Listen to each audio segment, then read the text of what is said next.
This recording is the somatic nervous system, part 3 of 4, vision. In understanding vision, we first need to look at the special sensory organ involved in vision, which is the eye.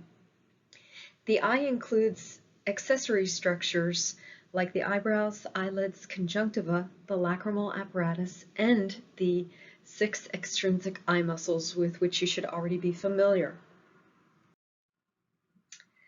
The conjunctiva are transparent mucous membranes that line the eyelids internally and also fold back to lay over the sclera, which is the white part of the eye. If a person ever gets conjunctivitis or pink eye, that's an inflammation that, in terms of the pinkish appearance, is caused by blood vessels being dilated in response to the infection. And most cases of conjunctivitis are caused by bacteria. Sometimes they can be caused by viruses, physical, chemical trauma, or allergies.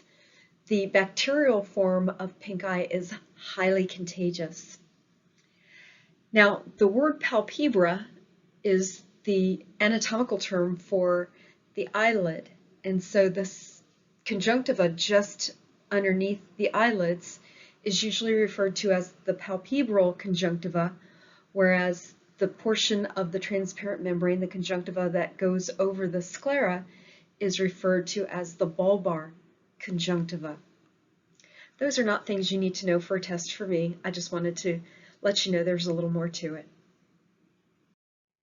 The lacrimal apparatus is a group of structures that secretes tears and drains them from the surface of the eyeball. Included in the lacrimal apparatus is the lacrimal gland. The lacrimal glands are located on the superior lateral outer margin of each orbit for each eyeball. And from the lacrimal glands, the lacrimal ducts will allow tears to flow onto the surface of the eyeball. So they'll flow over the clear part that covers the colored iris and the pupil, as well as over the conjunctiva that covers the white sclera. So the tears are flowing lateral and superior to inferior and medial. They flow in that direction across the eyeball. And every time we blink, that helps to spread the tears that are produced by the lacrimal gland. Now, tears are continuously produced, and they serve as a medium for nutrients for the cells of the cornea, which again is that clear part that covers over the colored portion of your eye and the pupil. And they also contain lysosomes and antibodies that will attack pathogens. So they help to keep the eyes clean. Now, again, if there's too much bacteria or if a person's immune system is somewhat depressed, maybe too much stress or bad food, then it's possible for a bacterial infection to occur with regard to the conjunctiva. But for the most part, our tears actually help keep our surface of our eyes, which is the cornea and the conjunctiva over the sclera, clean. As tears flow from the lacrimal gland and then through the lacrimal ducts, remember a duct is just a passageway, they're going to flow from superior and lateral to inferior and medial.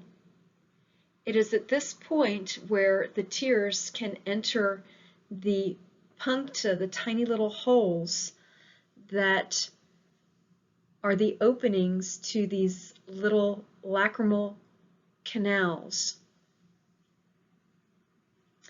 From the lacrimal canals, the tears will flow into the lacrimal sac and then in through the nasolacrimal duct to the nose.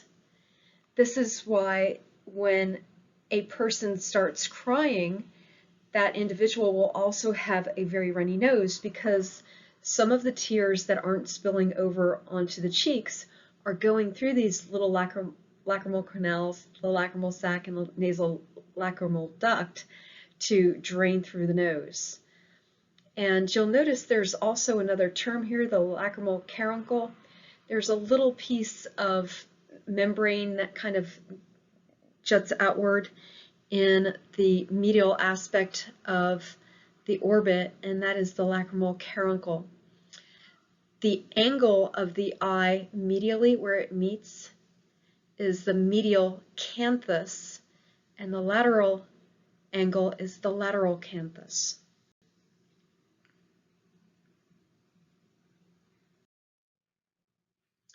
We've already seen the 6 extrinsic eye muscles, and if you remember from a previous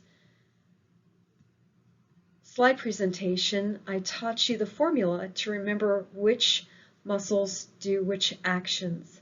So we had SO4, LR6/3. And I know that we write cranial nerves with Roman numerals as is done in the chart. I know that. However, for the purpose of remembering what goes where and what's innervated by which nerve, we use this formula SO4, which stands for the superior oblique muscle, which we see here is innervated by cranial nerve 4, which is the trochlear nerve. Then we have LR6. LR stands for lateral rectus, and that is innervated by cranial nerve 6, which is the abducens nerve. And then all of the other muscles are going to be innervated by cranial nerve 3. Now, most of the rectus muscles, lateral rectus and medial rectus, are going to go in the direction of the name. So lateral rectus moves the eyeball laterally. Medial rectus moves the eyeball medially. Okay, so it goes further in. Here's medial rectus at work in both eyes. Okay, and when we look at superior and inferior rectus, well, superior rectus is going to go up. It elevates the eye. It goes slightly medially. Inferior rectus down slightly medially. However, the obliques kind of do the opposite, and they both go out laterally. Superior oblique is going to go down and out. Inferior oblique goes up and out. Okay, so elevation and going out laterally for inferior oblique, depression and going out laterally for superior oblique. Again, this should be a review. So if we look at this particular picture, can you name the muscles? Let's start with A. A is pointing to this particular muscle here. Now I'm going to give you a hint at what you're looking at, because over here we have the nose. Do you see the nasal bones? So that means A is going to be lateral rectus. And if we look at E, we see inferior rectus, pointing to this muscle down here. If we look at F, we see inferior oblique because it's going at an angle. If we look at C, we can see superior oblique. Remember, superior oblique goes through a little trochlea or pulley, which you can see right up here, and then attaches at an angle. That's superior oblique for C. How about B? Well, that's got to be superior rectus because it's straight on the top and it's going straight forward. So there's B, superior rectus. And then that means that D, which is way in the back over here, this muscle way back here has to be medial rectus because it's closest to the nose and it's on the medial aspect of the eyeball.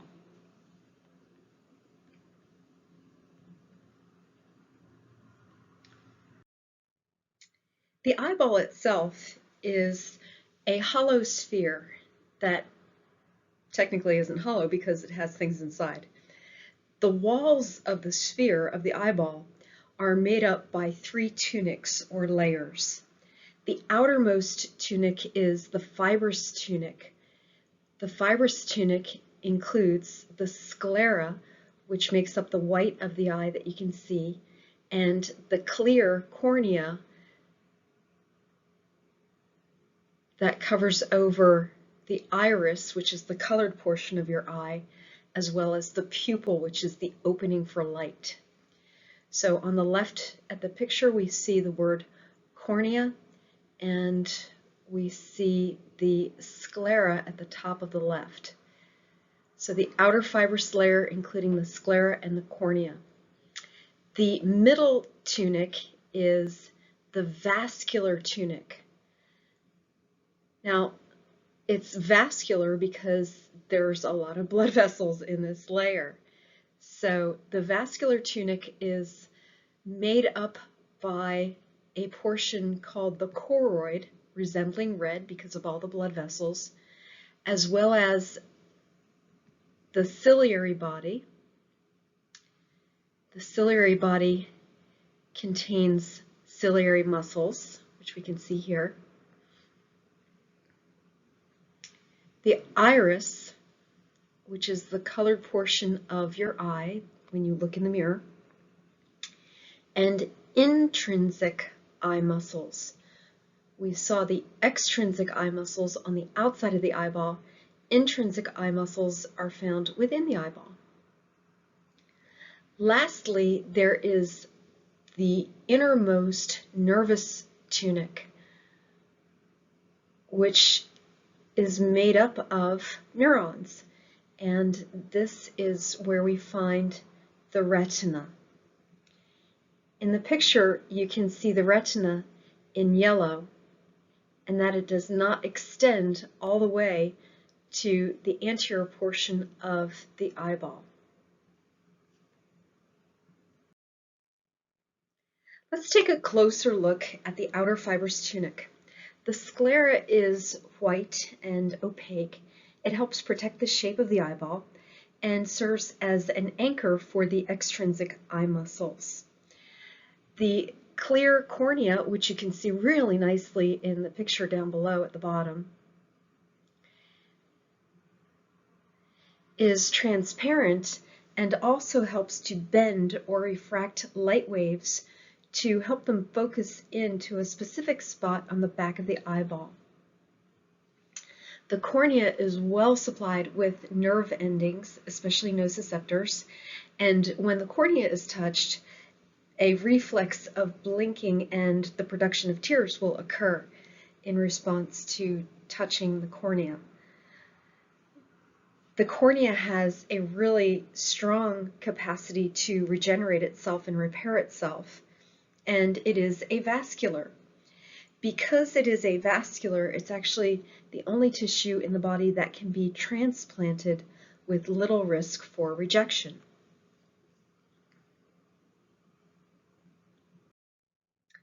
The middle vascular tunic includes an area called the choroid, where we have an extensive network of capillaries that will supply all the layers of the eye.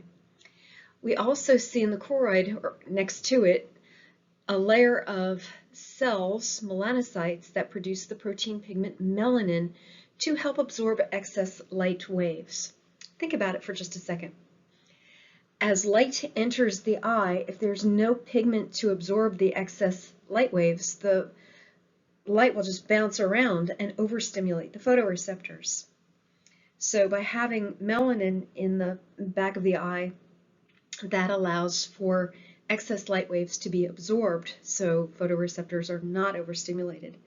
If you know of anybody who is truly albino or have seen someone who is albino walking around, you may notice that those people tend to go out either late in the evening or early in the morning or if they do go out during the day when the sun is brighter, they'll wear very dark glasses in order to prevent too much light from entering their eyes, because they don't have that pigment in the back to absorb excess light waves. And they do have that experience of having their photoreceptors overstimulated if they go out when it's really bright. The ciliary body, which we can actually see in the top picture way up here, I'll color part of it in a dark color,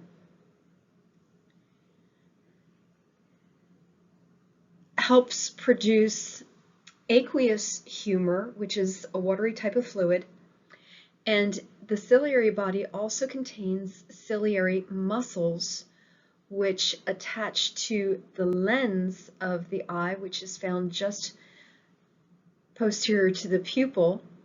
Here's the lens. And there are tiny little suspensory ligaments known as ciliary zonule that help control the shape of the lens. So we have the ciliary zonule, which are tiny little suspensory ligaments which attach the ciliary muscles to the lens to not only hold it in place, but also to change the shape of the lens, again, to accommodate for different lengths of vision. As we need to see farther away, the lens will flatten. As we need to see things that are closer to us, the lens actually will become rounder to help refract light. We know that the iris is the colored portion of the eye. It's actually made up of two different orientations of muscles, and all eyes are brown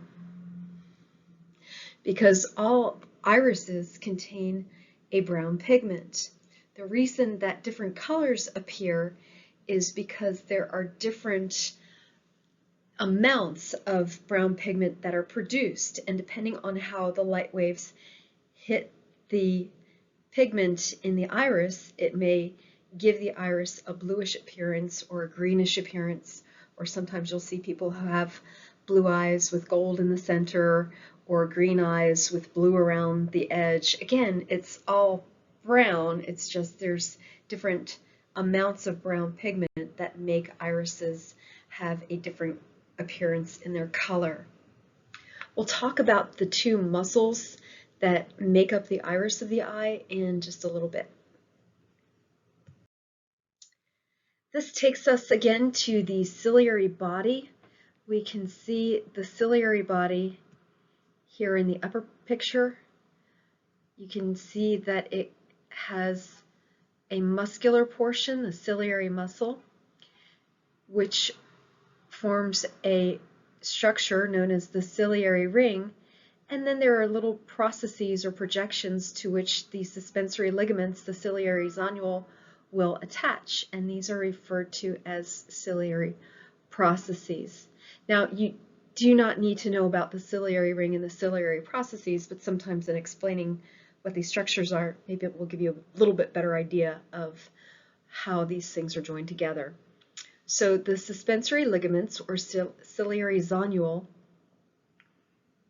attach to the ciliary processes as well as to the lens. And the ciliary body itself is basically a thickened area of choroid between the retina and the iris. The ciliary muscle does lie anterior or in the anterior portion of the ciliary body. And again, we've got these processes that attach the suspensory ligament to the lens. Here you can see on the innermost portion on the picture at the bottom, those tiny little ciliary zonule that are helping attach the ciliary processes to the lens. Again, the iris only contains brown pigment.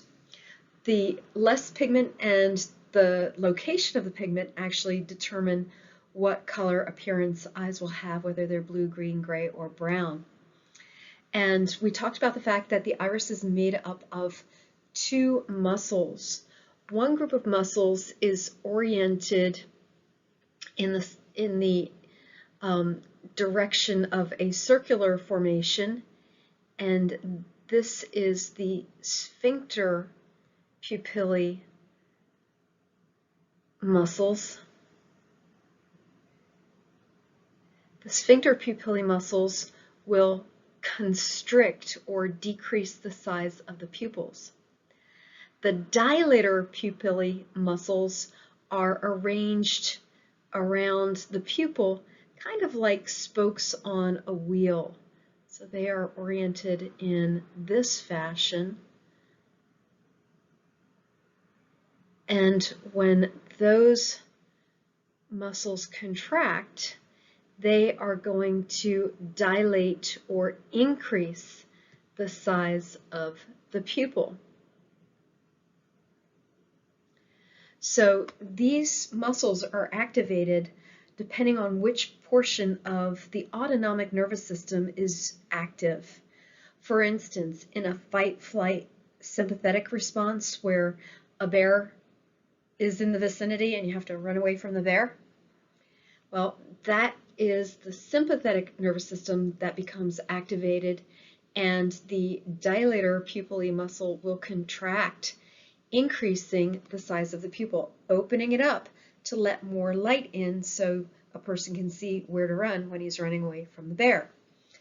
The sphincter pupillae muscles will decrease the size of the pupil so less light comes in, and that happens during parasympathetic activation. Remember, parasympathetic is food, mood, feed, breed, rest, and digest. So food, mood, if you want to set a romantic, that goes to the feed, breed.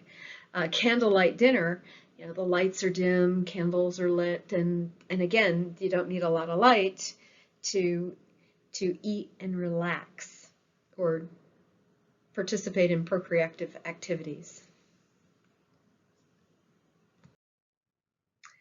Collectively, the ciliary muscles, the dilator pupillae muscles, and the constrictor pupillae muscles are all referred to as intrinsic eye muscles because they're inside the eye. We know that the ciliary muscle and the constrictor pupillae muscles are going to be innervated by cranial nerve 3, and again, that's going to be parasympathetic response for resting and digesting. And the dilator pupillae muscle is innervated by the sympathetic nervous system, so it's going to open up the pupil, letting light in so you can run away from the bear. All three intrinsic eye muscles are smooth muscle, and these are also multi-unit smooth muscle as opposed to visceral smooth muscle that we saw. And so because these muscles are multi-unit smooth muscle, they have their own little individual nerve endings going to them. And again, we know that these muscles are innervated by the peripheral nervous system because the autonomic nervous system is part of the peripheral nervous system. The inner nervous tunic is where we find the retina, and the retina is comprised of 4 layers of cells, including a layer of pigmented epithelium to absorb excess light waves. So we know that we're going to find the protein pigment melanin there. There's a layer of special cells, neurons, that act as photoreceptors, and these neurons are specialized to receive light stimulus. Photoreceptor neurons include rods and cones. Rods tend to be found in the periphery of the retina and are for black, white, fuzzy vision, whereas cones are more densely concentrated in a special area of the retina called the fovea centralis. And those particular photoreceptors have red, blue, and green color pigments, so we can see a variety of different colors from the cones. And cones also give us sharp vision. We have bipolar neurons next to the layer of the photoreceptors, and these bipolar neurons are going to be receiving impulses from the rods and cones. And then there are ganglionic neurons after the layer of bipolar neurons, which have axons that form the optic nerve. Now, there are other neurons that are found in the layers of the retina, but for our purposes, these are the ones we're going to focus on. In the posterior pole of the eye, there's an oval region that looked like a yellow spot when scientists first looked at the backs of eyes on people who had deceased. Because when a person has deceased, this area of the retina will turn yellow, and that's how it got its name. Macula means spot, lutea means yellow. So this was the yellow spot that was seen at the back of the eye. And it's basically an oval area where the structures of the retina are off to the sides, and that allows light to pass directly through to the photoreceptors in that tiny little area that's about the size of a pinhead, known as the fovea centralis. So the fovea centralis is in the very center, centralis referring to the center, and fovea means pit or depression, so it's in the center of the macula lutea, and light waves can directly access the photoreceptors. They don't have to pass through these other layers of cells before getting to the cones, because in the fovea centralis we only find cones, and this is why we have to move our eyes to focus on particular spots for greatest visual acuity as well as greatest color vision. So again, the macula lutea is the yellow spot. In a living person, it actually appears kind of red. And then the fovea centralis is that tiny pinhead area within the macula lutea where we find our greatest concentration of cones for sharp color vision.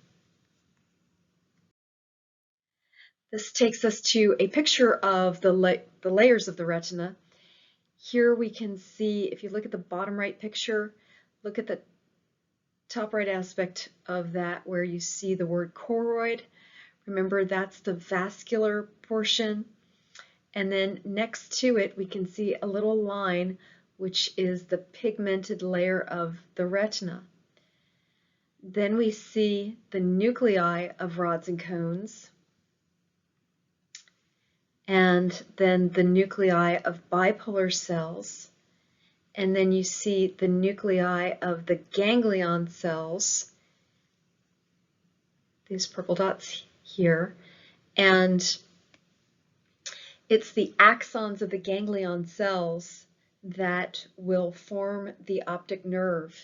And if we look at this larger picture up above, you can see here's that neural layer of the retina, and all of this yellow, these yellow lines, those are the axons of the ganglion neurons that are going to exit the eyeball as the optic nerve.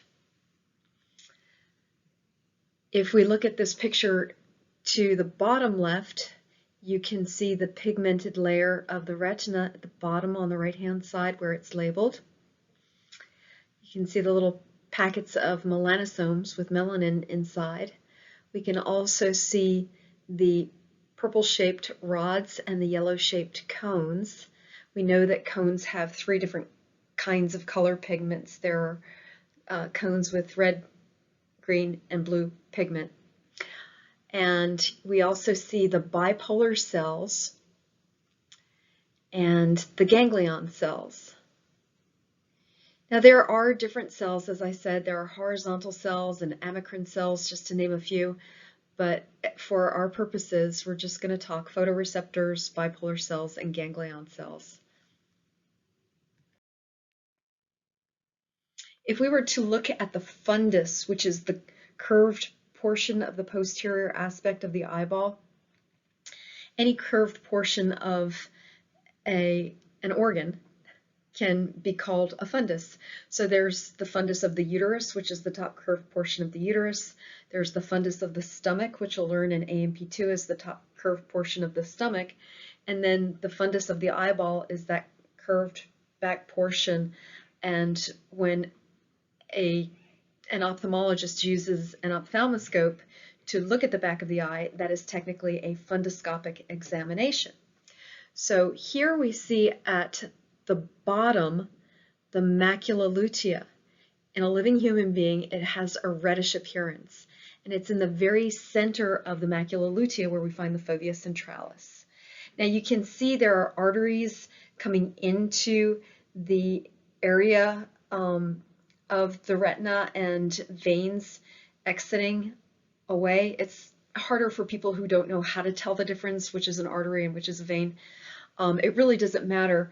However, what you do need to understand is that the central retinal artery and vein are emerging from an area known as the optic disc.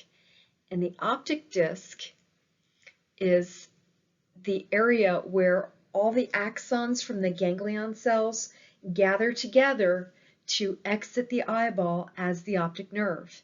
And there are no photoreceptors at the optic disc, and that's why it is actually your physiological blind spot. So having a blind spot is an actuality, and normally our brains fill in the missing spaces for our blind spots. Now there's a demonstration, if we were doing it in class, where I would hand out a piece of paper with different things that you could look at, focus with on your eyes, and then you'd notice that it disappeared on the opposite side of the paper if you hold it at arm's length. And you can find these different types of demonstrations online if you're curious about doing them, and you can print off the piece of paper at home. It's actually kind of fun. So again, the optic disc is the area of the origin of the optic nerve. It's where the optic nerve technically begins to exit the eyeball to carry information towards the brain. Here we have another picture of the retina. You can see this darker spot over here where the macula lutea is, and the fovea centralis has been identified with an arrow. The optic nerve originates right here at the optic disc. And we can also see the central retinal artery and central retinal vein entering and exiting at the optic disc. This is the only place in the human body where you can actually see nervous tissue directly and also actually see blood vessels directly.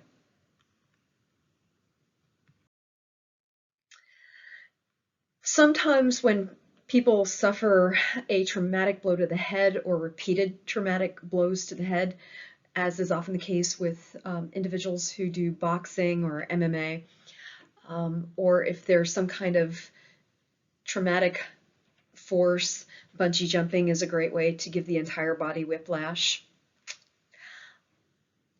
Sometimes those forces can actually cause the retina to pull away from the choroid, and the retina is really, really dependent on the choroid layer for its supply of nutrition and oxygen and to get rid of waste products and carbon dioxide.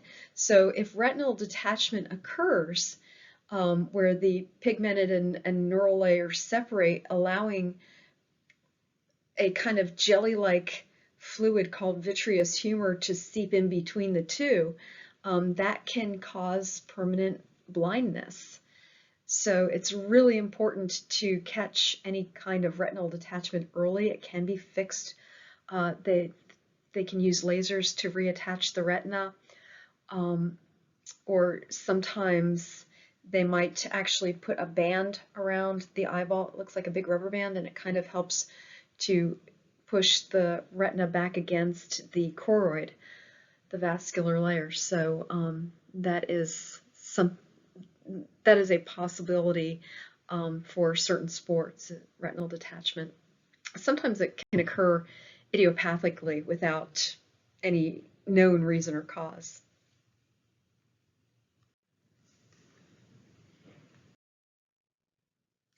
Here we can see different types of pathologies that may be able to be diagnosed with a fundoscopic exam. The retinal detachment on the far left is pretty obvious. You can see how that has torn and detached. With diabetic retinopathy, People who have diabetes have blood that is thick because sugar makes things sticky and thick. So it's harder for blood to go through capillaries because they're so tiny, and more pressure needs to be generated. Sometimes that can cause hemorrhaging, and so we can see hemorrhaging with diabetic retinopathy. Sometimes a flame hemorrhage is due to hypertensive retinopathy, where it's not necessarily due to diabetes, but just strictly hypertension. Not all hypertension is related to diabetes, but certainly it can be a result of diabetes. When people have glaucoma, what happens is there's fluid that forms in the anterior portion of the eye behind the lens, the cornea, and it kind of circulates and it drains through specific canals. If that gets blocked, then the fluid pressure can actually build up and start pressing backward on the optic disc where the optic nerve begins. And so we see this cupping of the optic disc, which is indicative of glaucoma. Glaucoma is a painless situation, so somebody may be experiencing signs of glaucoma without knowing it. So when an elderly person goes to the ophthalmologist to have his or her eyes examined, sometimes they check the tone, the tension in the eyeball, to see if there's any increase in tension, which might be indicative of glaucoma, because there are some drugs that can be used to help relieve that and decrease the chance of glaucoma from progressing. This takes us to the lens, which helps focus images on the retinal photoreceptors by allowing the light waves to pass through. It refracts them, focusing them on the fovea centralis. The lens is avascular. It's actually a dense fibrous capsule with elastic fibers inside that enlarges through life and becomes dense and less elastic as people get older, impairing their vision as they get older. Sometimes you'll see people who get older holding things farther away or using reading glasses because the lens is not as elastic as it used to be. And with that loss of elasticity, they sometimes need assistance in reading. So the lens can change shape, which is accommodation due to the distance and light involved in seeing something, and that may also include constriction or dilation of the ciliary muscles. We'll talk about this in a little bit. Sometimes the fibers of the lens can become cloudy, and the cloudiness of the lens is a pathology known as a cataract. You can see in this poor puppy right here, his lens is clouded so much he cannot see through that at all. Oftentimes when people have cataracts that are bad to the point that they're really impairing their vision, they can have the lens replaced. And the lens is actually taken out and replaced with a lens that is fake and doesn't move or change shape. So they usually tend to have good vision for things that are far away, and then we'll use reading glasses to see things that are closer. My husband actually had both of his lenses replaced at the same time, and the lens is kind of weird because it's not a biological lens per se. It reflects light like a cat's eyes. So I always tell my husband he's got cat's eyes. Thank goodness he puts up with me. One of the things that you can't see on the pictures that I think I've shown you so far is that the retina only projects so far in the inner portion of the eyeball, and the ciliary body actually has a ridge shape appearance that kind of looks like a mouth that meets with the retina, and that ridge shape appearance of the ciliary body is called the ora serrata. So hopefully you'll see that in lab. I'm sorry I don't have a good picture of it in the slides for you that I didn't pick up on before. But you should hopefully see the ora serrata, where the retina and the ciliary body join together.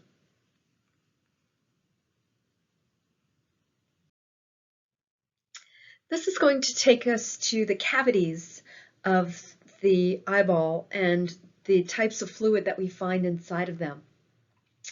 There are two cavities that are found in the eye. There is an anterior cavity and a posterior cavity. The posterior cavity is filled with a jelly-like solution called vitreous humor. We saw that word previously. I am attempting to write that out for you with my finger on the finger pad of my laptop. V-I-T-R-E-O-U-S, vitreous humor. The term humor just means fluid. Vitreous humor is found in the posterior cavity. It's a jelly-like substance that helps hold the retina against the choroid so that it has a good flow of blood supply. The aqueous humor is found in the anterior cavity, which is actually technically broken further into two chambers. There's the anterior chamber just behind the cornea, and then the posterior chamber is where the aqueous humor, which is a water-like fluid, is produced by the ciliary body. So the ciliary bodies produce aqueous humor, which flows through the pupil and then behind the cornea, and eventually will empty into the scleral venous sinus, also known as the canal of Schlemm. And that way there's no buildup of fluid of aqueous humor, because remember, if that aqueous humor builds up, that could cause glaucoma.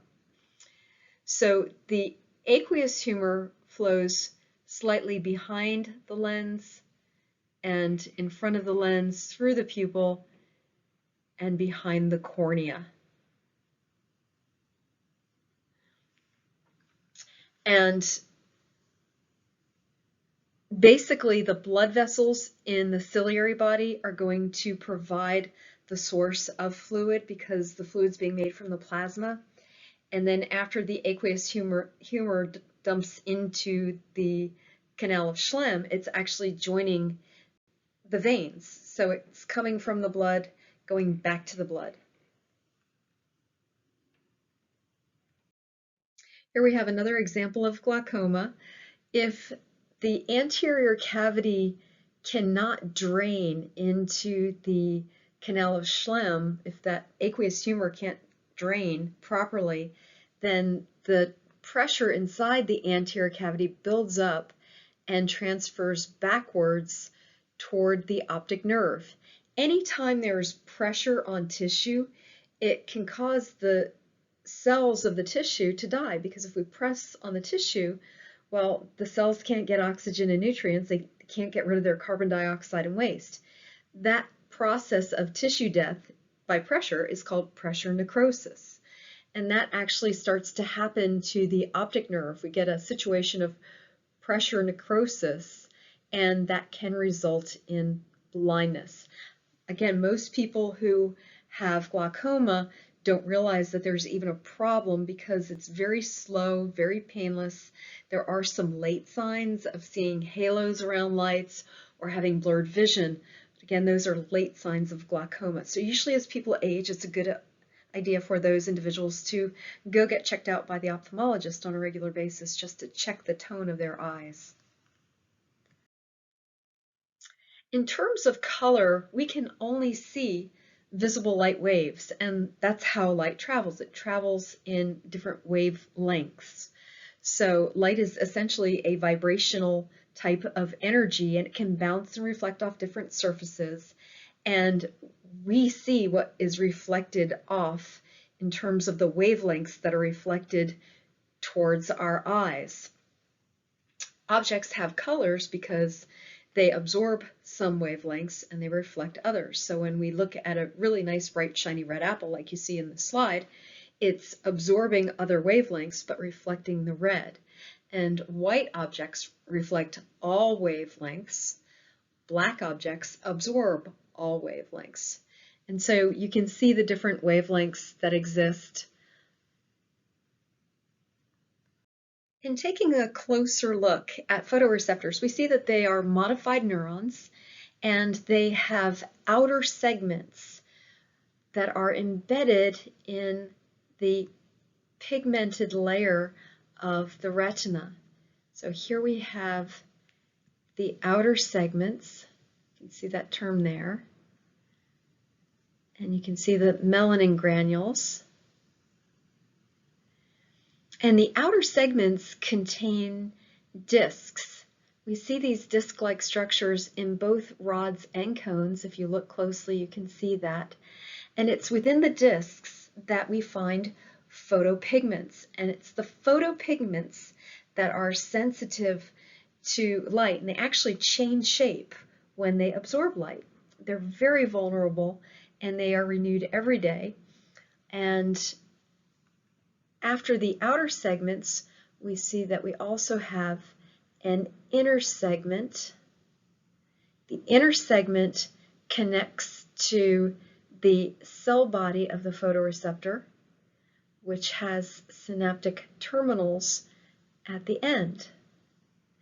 Now, if we look at the far picture on the left, you'll notice that here we have our photoreceptors.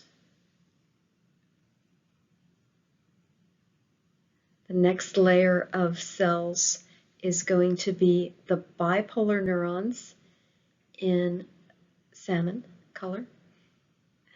And then we have the ganglion cells here, whose axons will make up the optic nerve. Let's take a closer look at some of the differences between rods and cones. When we look at the difference between rods and cones, we can see that rods are very sensitive to light, and therefore they are better suited for night vision and peripheral vision. They only have one pigment, which is why we only see gray tones with rods, and they use converging pathways. That means that if there are 5 rods, the signals of those 5 rods will go to one bipolar cell. And so all that information gets funneled into this real small signal, which means that these pathways are going to give us fuzzy and indistinct vision. The best vision from rods that we get is from the periphery, and especially when objects move in our periphery. If we look at cones, cones need bright light. They react very rapidly to light. They have one of 3 color pigments, red, green, or blue, and each cone has its very own personal dedicated bipolar cell, which means it's going to have much more detailed, high resolution in terms of views that are produced. There are some other things that you can read about rods and cones on this little chart, including that rods are mostly in the peripheral portion of the retina and cones are found more in the central area of the retina. And rods are high sensitivity function in dim light. Cones are low sensitivity and function in bright light. When we compare our ability to see things from a distance versus things that are close up, one of the things that you should know is that our eyes are better adapted for far vision, which is kind of silly that we work on computers a lot and we're so close to them. The reason we can see better at further distances is we're able to fixate both of our eyes on a far point of vision where there's no change in accommodation needed in terms of trying to get the lens to become bulgy enough to get the light waves to converge well. And for close objects, the light on those objects tends to diverge. I'm in the middle picture here, and you can see how the light waves are diverging close up, but then they have to be converged in order to have a good image projected onto that little fovea centralis in the macula lutea. So the closer something is, the more the light waves on that object diverge, and then the cornea has to wrangle them in, and the lens has to wrangle them in so that the light waves hit a good point on the fovea centralis so we get nice clear vision. And that's harder to do when things get really, really close up. So when we look at things that are located at a farther distance, you'll notice that the lens has to flatten for distant vision. And this is usually where the sympathetic input, that fight-flight response, will kick in because it relaxes the ciliary muscles. And when the ciliary muscles are relaxed, that actually causes the little ciliary zonule, the suspensory ligaments, to tighten up. Because if the lens relaxes, the cables that are holding the lens in place end up stretching and tightening, and that helps to flatten the lens. So again, that would be a sympathetic type of activation where we can see farther. Remember, if you had to run away from the bear, you want to see how far you can run when you're running away from the bear. Sympathetic. For close vision, we have to accommodate the lens by constricting the pupil as well as having the ciliary muscle contract. When the ciliary muscle contracts, it actually loosens the suspensory ligaments, the ciliary zonule, and that allows the lens to bulge more. So remember that light refracts when it goes through curved objects. So it first starts to refract in a convergent manner when it goes through the cornea, and then the more bulging the shape of the lens is, the more those light waves will continue to converge, hopefully to the point where they'll hit the fovea centralis. So, and the reason this happens with the ciliary muscle and the ciliary zonule is that the ciliary muscle is actually arranged in a sphincter-like manner, and that's why when it contracts, it loosens the fibers, and when it relaxes, the fibers tighten. When we have close vision, because this is a parasympathetic activation to cause the ciliary muscle to contract, we'll also see that the pupil will constrict, and that lets less light into the eyes, making it even harder to see something that's really close up, because remember, we need a lot of light for clear, sharp vision in color.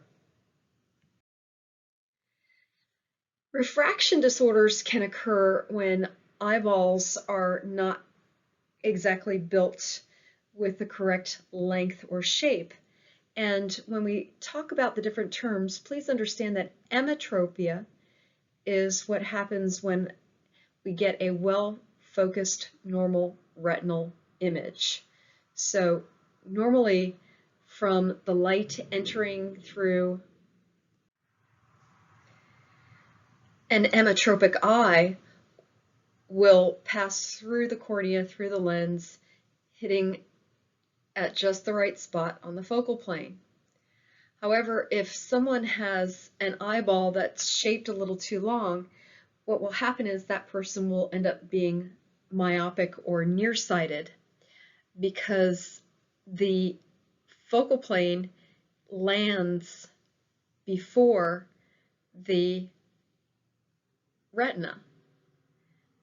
So the way that is corrected is to simply stretch the light waves out a little bit more prior to them entering the cornea. And in order to stretch them out, we have to cause a little bit of divergence before they go through the cornea. And this is done with a concave lens that moves the focal point back farther so that it lands on the fovea centralis. With someone who has an eyeball that's too short, the focal point actually ends up landing behind the retina. And the way that hyperopia is corrected is by using a convex lens that will help bend the light waves in before they go through the cornea and the lens, so that they end up landing on the fovea centralis. So it's really easy to correct refraction disorders, and astigmatism is a refraction disorder where there's an irregular curvature of either the cornea or the lens. This takes us to phototransduction, which is the conversion of light energy into a different form. It begins when our visual pigments capture photons of light.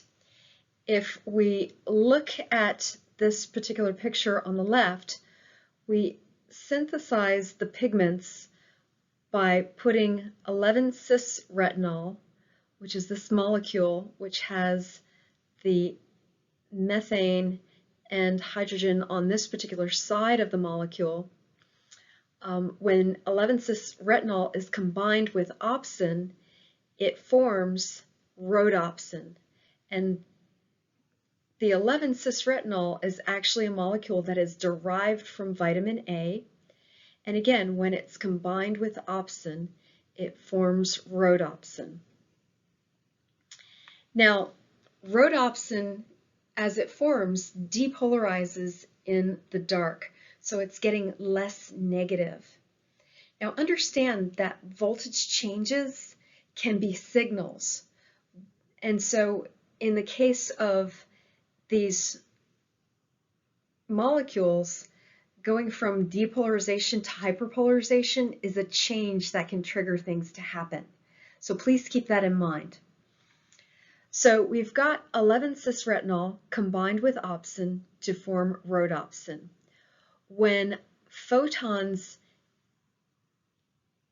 reach the pigment, the photons are absorbed by the rhodopsin, and that's going to trigger a series of chemical reactions that are going to change the shape of the molecule of retinol from 11-cis to all trans retinol. And that means that now the methane and the hydrogen are all on the same side with these other functional groups for this tail. And when the pigment absorbs light, not only does it change shape to all trans retinol, but it hyperpolarizes, which causes the all trans retinol to break apart, and now we're back to all trans retinol and opsin. Enzymes will reconvert the all trans retinol back into its 11-cis retinol form in the cells of the pigmented layer of the retina, and that process does require adenosine triphosphate.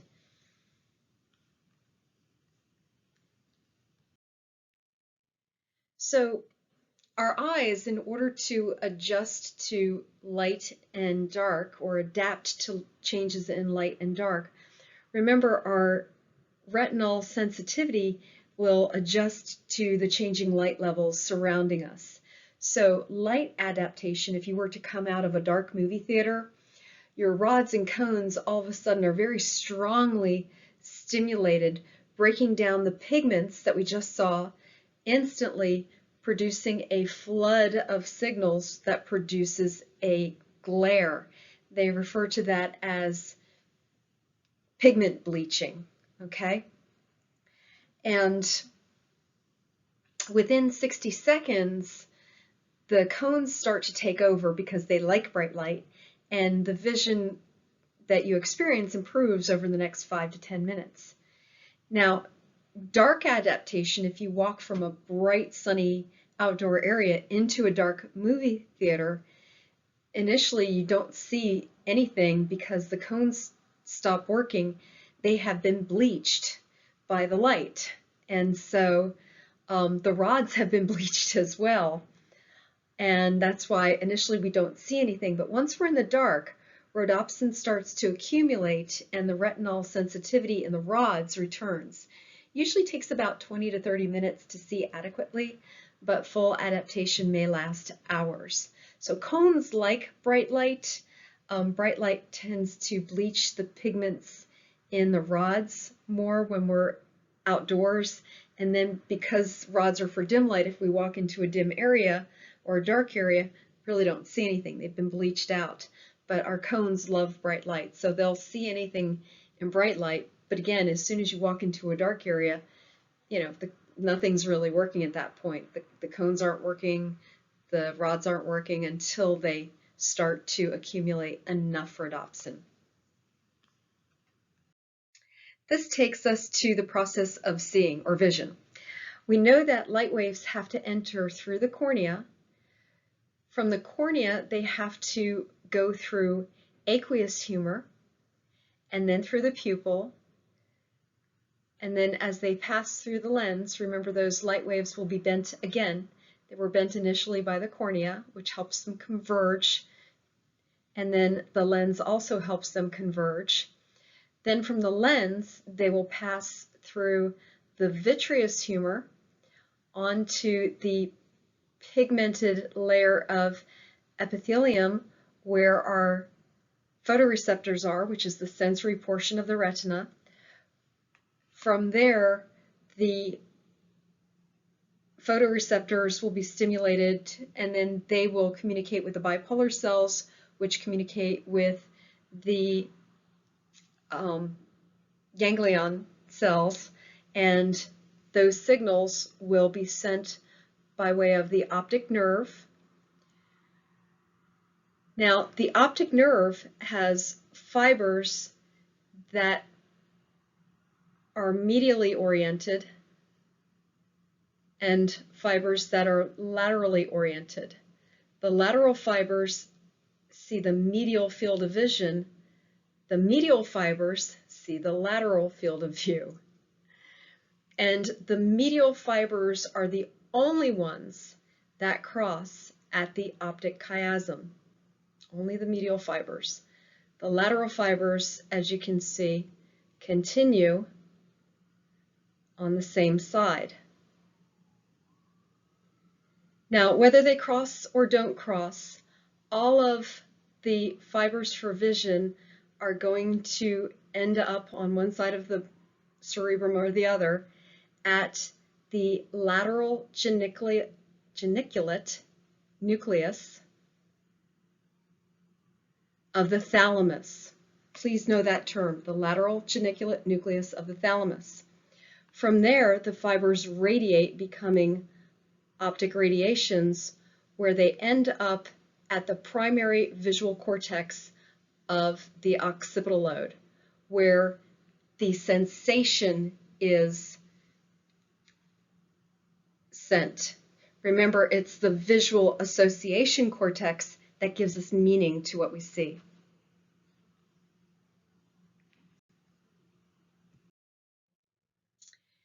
Here's another picture of the visual pathway. Here we can see that the lateral fibers on this side of this eye, the right eye, the lateral fibers do not cross. However, the medial fibers do cross at the optic chiasm.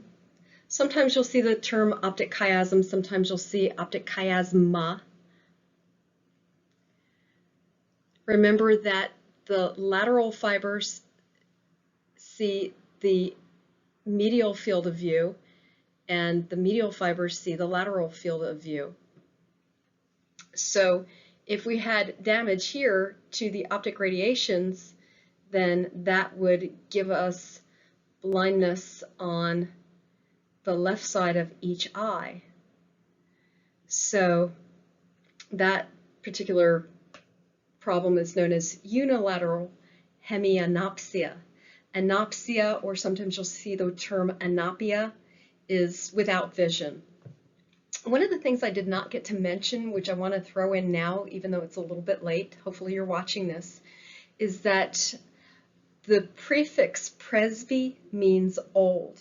So presbyopia would be the decline in vision due to old age. Presbycusia is a decline in hearing due to old age.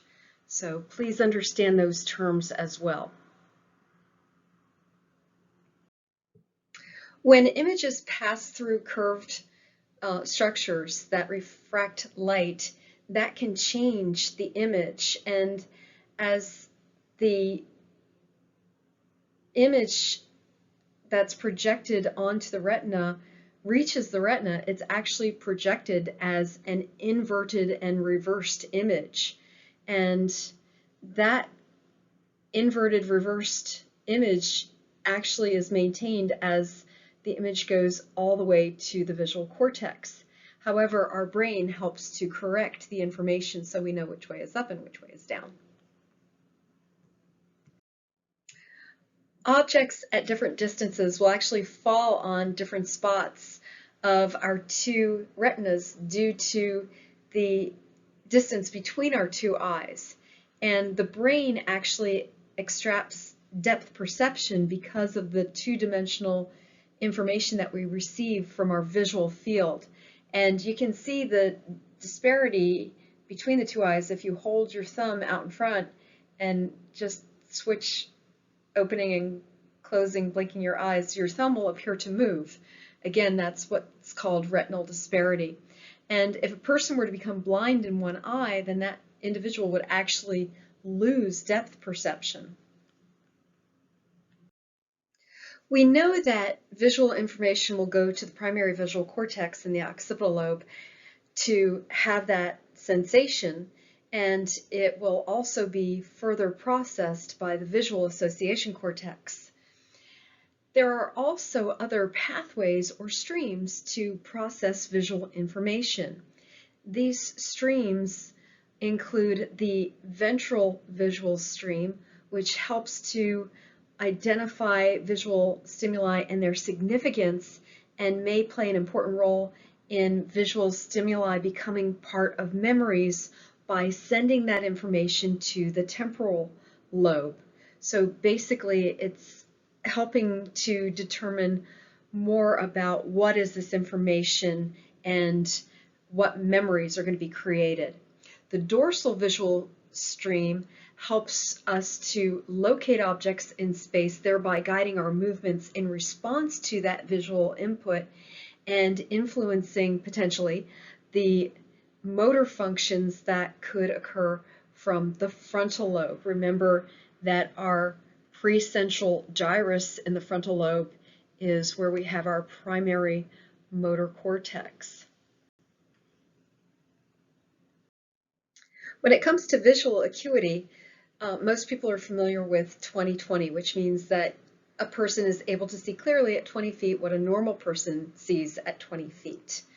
And normally this is determined by what's called the Snellen eye chart, which you see on the screen. And 20/15 is actually better than 20/20 because it means that a person can see at 20 feet what normal people can only see when they're closer at 15 feet. At 20/30, that's where people have visual difficulties because they're able to see at 20 feet what a normal person could see at 30 feet, so they have to be closer in order to see it. At 2200, they're legally blind because that means they can only see at 20 feet what other people could see when they're 200 feet away from an object.